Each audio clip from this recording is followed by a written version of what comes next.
Welcome to Campus Confessions, where we delve into the untold stories of college life. In recent years, a notable trend has emerged within the realm of campus confessions, young men openly sharing their experiences of engaging in relationships with older women. This act has gained traction in online forums and anonymous confessions pages, sparking intrigue and debate among university communities. Today, we are shining a light on a controversial topic: young men on campus engaging in relationships with older women for financial gain. Stay tuned as we uncover the truths and consequences of this lucrative yet taboo practice.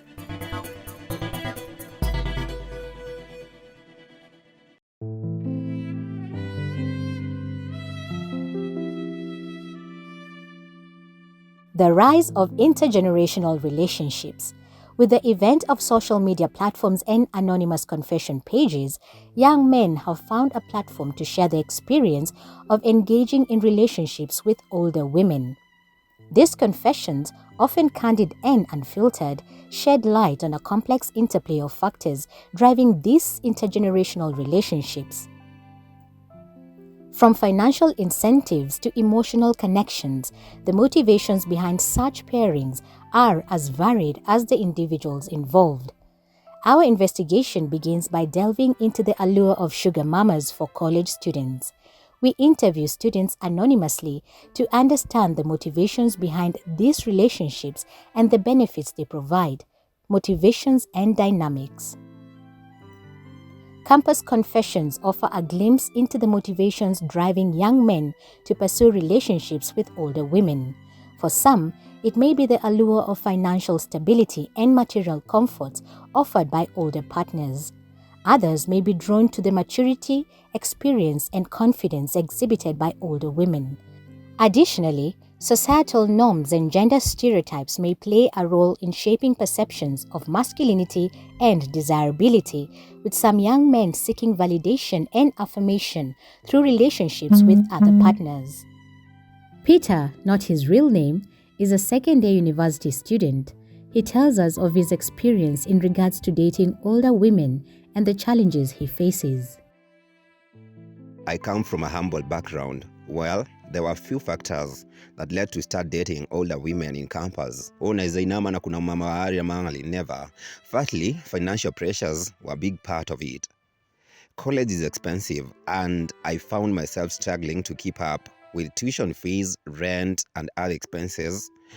Mtu anakupeleka out, unajua, anaenda na kutreat na kupea baby boy treatment. You will never say no.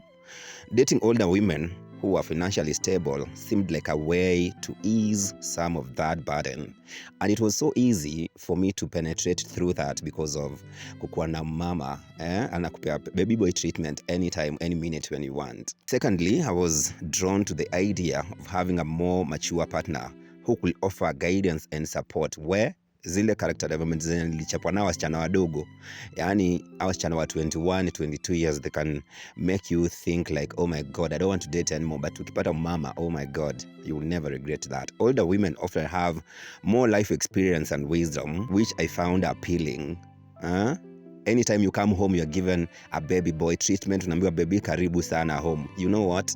I liked the idea of being in a relationship where I could learn from someone who had been through more than I had. There was a certain level of excitement and adventure that came with dating older women. Oh, mara Naivasha, oh, mara Diani, oh, mara unapelekwa out, lunch dates, ambao these small women or the young ladies will not do.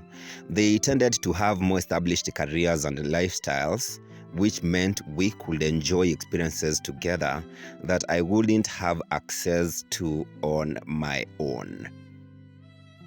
James, also not his real name, is a 21-year-old student who has been dating a 35-year-old lecturer. His story or ordeal.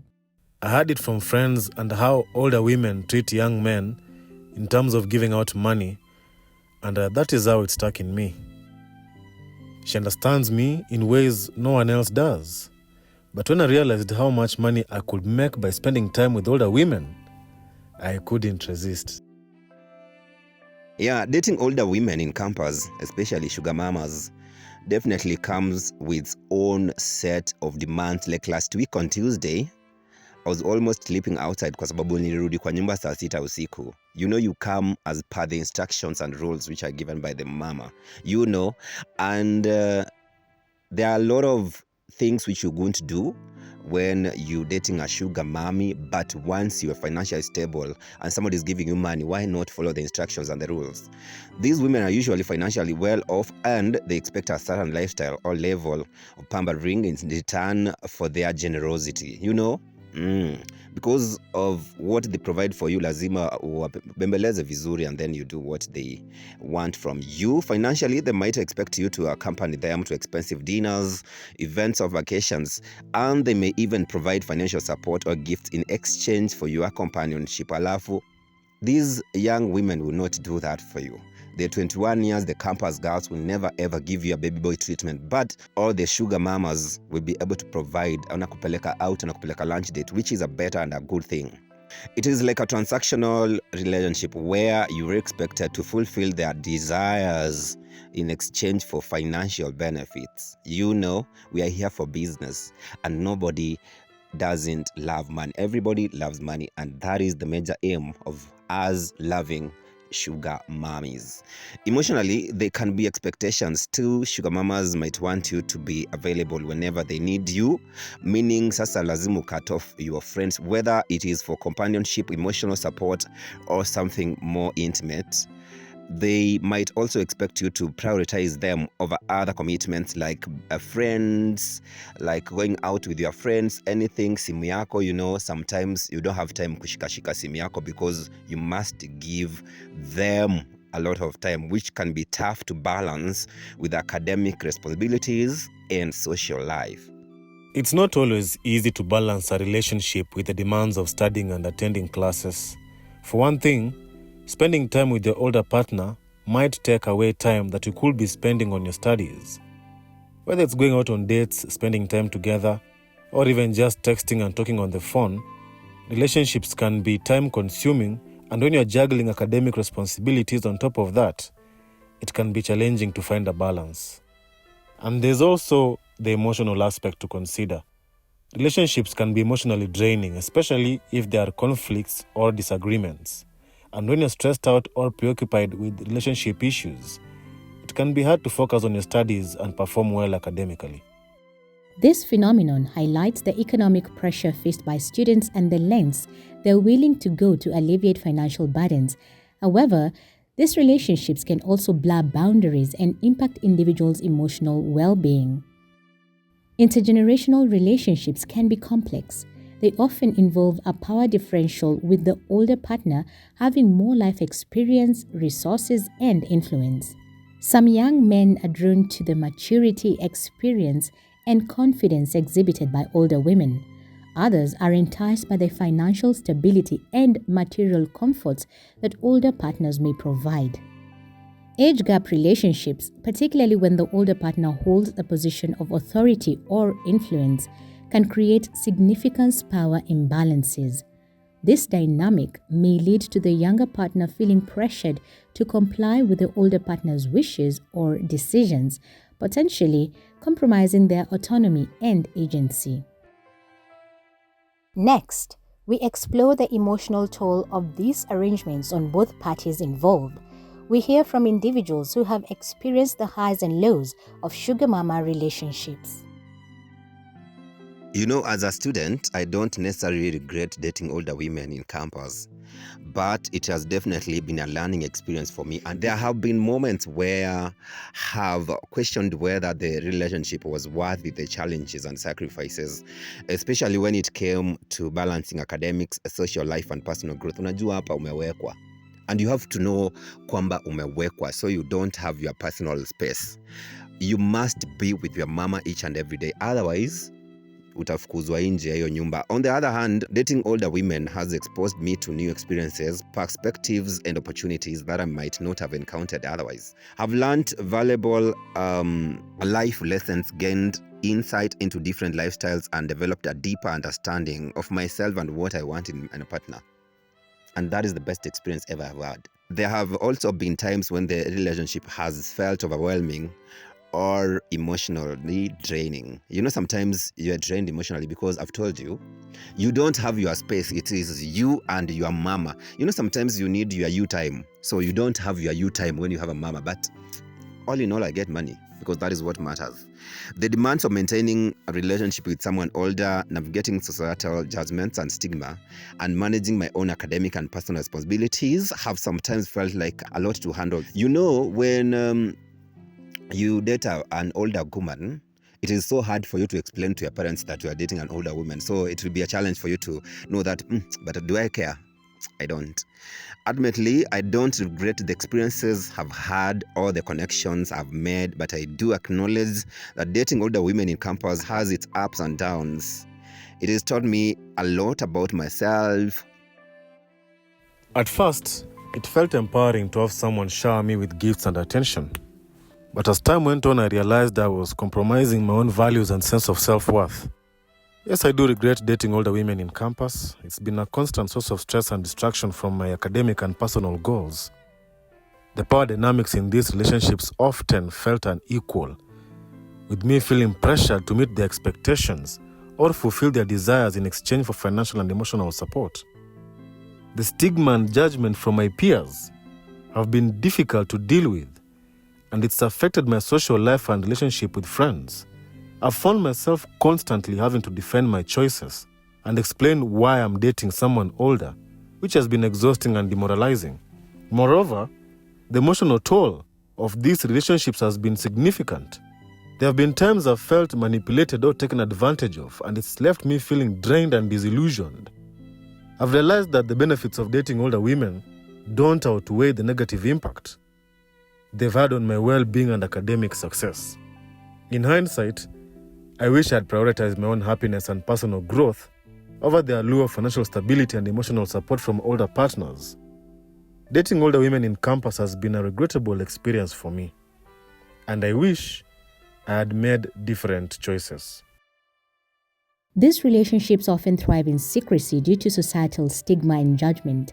However, the power dynamics inherent in sugar mama relationships can perpetuate inequality and exploitation.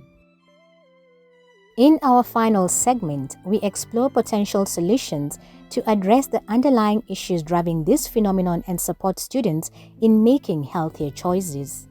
Today, we are honored to be joined by two experienced counselors who will offer more insights into this complex situation. Noel, also not his real name, is a guidance and counseling lecturer at St. Peter's University.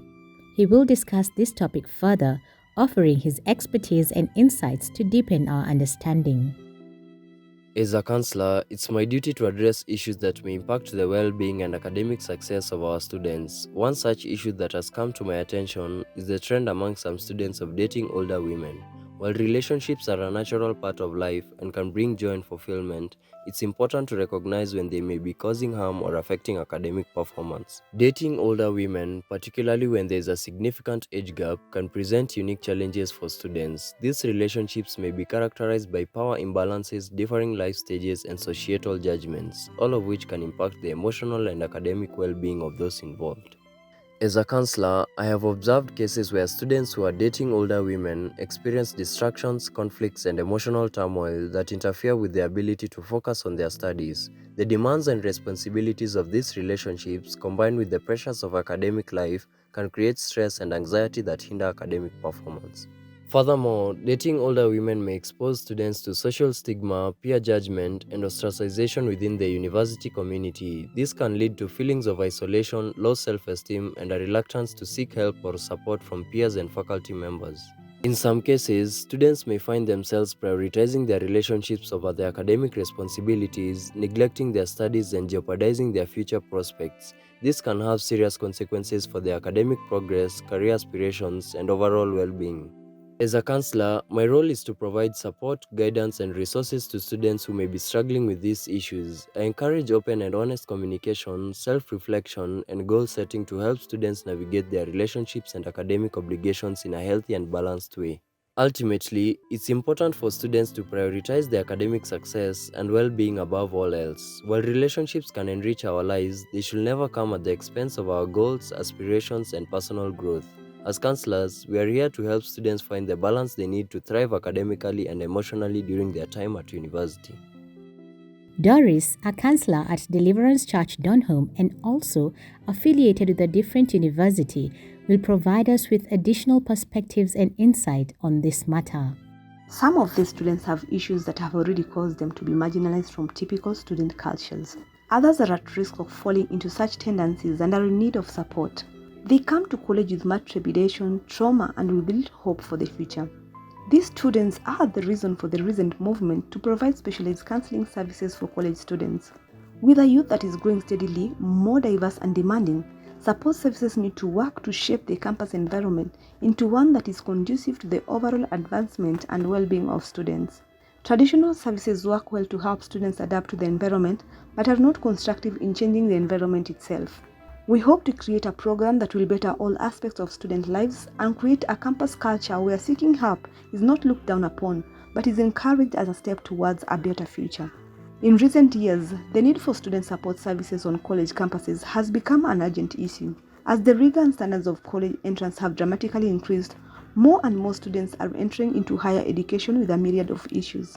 There are numerous programs and services to help students with academic issues, social adjustment, and general acclimation to college life, but very few of these services specifically address the needs of today's students. When providing financial literacy and healthy relationship dynamics counseling to students, it is important to recognize the value in making impact on their lives. Too many students going through a difficult time have either never sought counseling or have only done so after long periods of suffering. The magnitude of such actions is daunting. It is not something to be undertaken without deliberate consideration of the cost and benefits involved. When students are given the opportunity to address and work through their problems, the overall relief can be quite substantial and may manifest in improved academic and career decision-making, better interpersonal and intrapersonal functioning, and resolution of the issues which brought them to counseling. Bettering the lives of students in these ways can lead to prevention of more serious problems in the future. Whether considering the prevention of dropouts, substance abuse, violence, depression, and suicide, or other negative outcomes, campus counseling can potentially alter the life course of students in very positive ways. By helping students to improve their lives now, we are in fact enhancing the probability that their future will be bright and productive. Though sometimes difficult to measure, the prevention of future problems is a key benefit of campus counseling. As we conclude today's episode of Campus Confessions, we reflect on the complexities of sugar mama relationships and the need for greater awareness and support for students. Join us next time as we continue to uncover the truths of college life.